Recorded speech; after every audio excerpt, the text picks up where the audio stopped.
अच्छा देखिए, हम साइंस के अंदर अब ये कह रहे हैं कि हम किसी भी चीज़ को आउटराइट रद्द नहीं करते। After investing my 30 years in this field, living in most of the continents of the world, after doing my 2 PhDs, हम आउटराइट किसी भी चीज़ को रद्द नहीं करते। अब हम ये नहीं कहते कि ये चीज़ नामुमकिन है, ठीक है, हम ये नहीं कहते अब कि अगर कोई भी चीज़ कोई कहता है कि यार ये हुआ है, तो हम कभी भी ये नहीं कहेंगे कि ये नामुमकिन है। हम अब ये कह रहे हैं कि अच्छा ये बताओ कि ये मुमकिन कैसे हुआ है, और उसके लॉज होते हैं इस्टेब्लिश्ड कि एविडेंस बेस्ड कोई चीज़ साबित करने के लिए उसको डिफ़ाइन होता है। वो डिवाइन लॉज को हम बिलीव करते हैं, यानी अगर वो कुरान पाक के अंदर है, आसमानी कुतुब के अंदर है, हम उसको 100% बिलीव करते हैं। हमें समझ में नहीं आई ये अलग कहानी है, लेकिन ये है।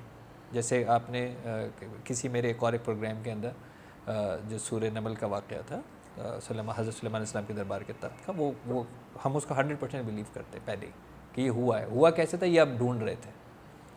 दूसरी तरफ जो भी चीज़ सामने नज़र आई है, इदराक हुआ है, पहली बार एक चीज़ सामने आई है, उसका तरीक़ाकार क्या होगा कि उसको एज एन एविडेंस प्रूफ कर लिया जाए।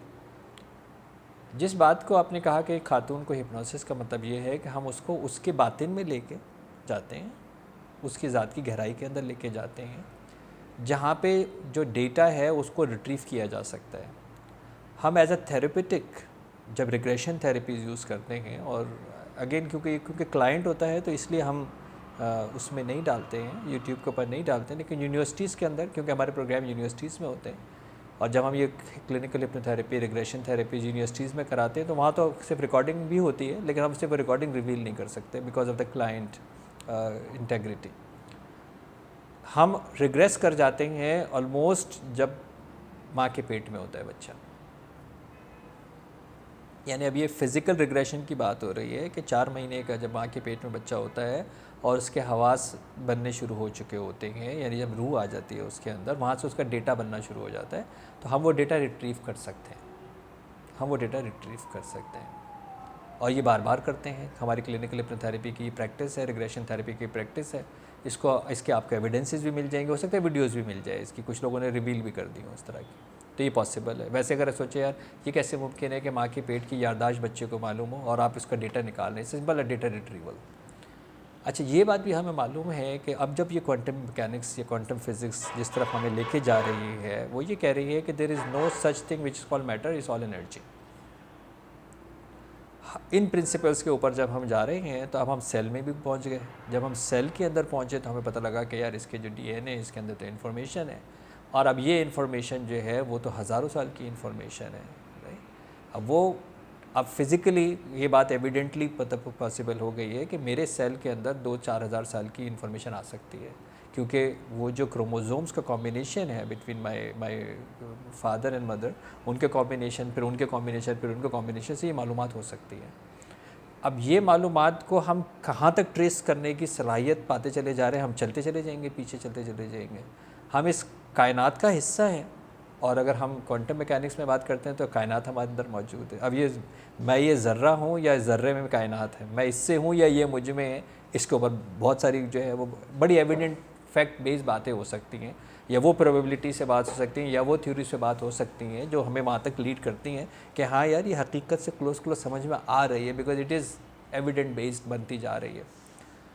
अब अगर मैं इस कायनात का हिस्सा हूँ, तो मैं इस ज़मीन को तो मैं इस आसमान और इसके बीच इसको मैं सिर्फ यही ज़मीन समझता हूँ ना। तो जब तक मैंने कोलंबस ने अमेरिका दरियाफ्त नहीं किया तो मुझे अमेरिका भी नहीं पता था, जबकि हमेशा से था वहाँ। अब मुझे चाँद भी समझ में आ रहा है, मुझे मरीख भी समझ में आ रहा है। अब मुझे समझ में आ रहा है कि नहीं यार, इसी ऑर्बिट के अंदर अभी और भी कुछ है। अब वो क्या है, उनसे क्या कम्युनिकेशन की अभी तक ये आई नहीं है सामने ना। अभी तक हमने किसी भी एक यूटोपियन वर्ल्ड के किसी बंदे से या मखलूक से बात की नहीं है। मफरूज़े बहुत है, हो सकते हैं जो 100% हो सकते हैं। अल्लाह ताला तो, अगर मैं दीन पढ़ूँगा तो पता नहीं अरबों जो है वो खालिक की मखलूक है। फिर मैं कहाँ तक जा सकता हूँ, मैं कितना बियॉन्ड जो है वो ले जा सकता हूँ, क्योंकि मेरी रूह तो वैसे भी ट्रैवल करती है ना। देखिए सूरज ज़ुमर कहता है कि जब तुम सो जाते हो तो तुम्हारी रूह परवास करती है, हम रोक लेते हैं जिसको हमें ज़िंदा नहीं रखना होता और वापस भेज देते हैं जिसको हमें ज़िंदा रखना होता। तो रूह जो है वो बज़ाते ख़ुद एक इंफॉर्मेशन गैदरिंग एंटिटी है, उसका एक इदराक है, उसके बातिनी हवास हैं, वो भी ट्रैवल करती है, माइंड भी ट्रैवल करता है, बॉडी भी ट्रैवल करती है। बॉडी की भी लिमिट्स हम बड़ा मतलब खोलते चले जा रहे हैं। ठीक है ना, अगर हम मरीख पे पहुंच गए तो हम ले गए ना अपनी बॉडी को, जो पहले हैदराबाद नहीं जा सकती थी अभी वो मरीख जा रही है बॉडी। माइंड तो हम पहले भी जहाँ तक दिल चाहे ले जा सकते थे, उनकी सलाहियतों के ऊपर भी हम इस्तेमाल कर रहे हैं।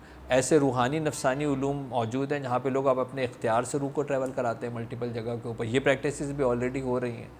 तो ये बात होना है कि क्या किसी दूसरे डोमेन के अंदर ये इंसान जो है वो जा रहा है या जा सकता है, तो वो तो वैसे ही जा रहा है। पता हो सकता है मरीख में कोई मिल ही जाए उसको, कोई ना कोई घूमता हुआ, हमें क्या मालूम। तो हम नामुमकिन नहीं कहेंगे इसको, लेकिन जब तक एविडेंस बेस्ड हमारे सामने कोई चीज़ नहीं आएगी उसके ऊपर हतमी तौर के ऊपर कोई बात जो है वो नहीं कह सकते।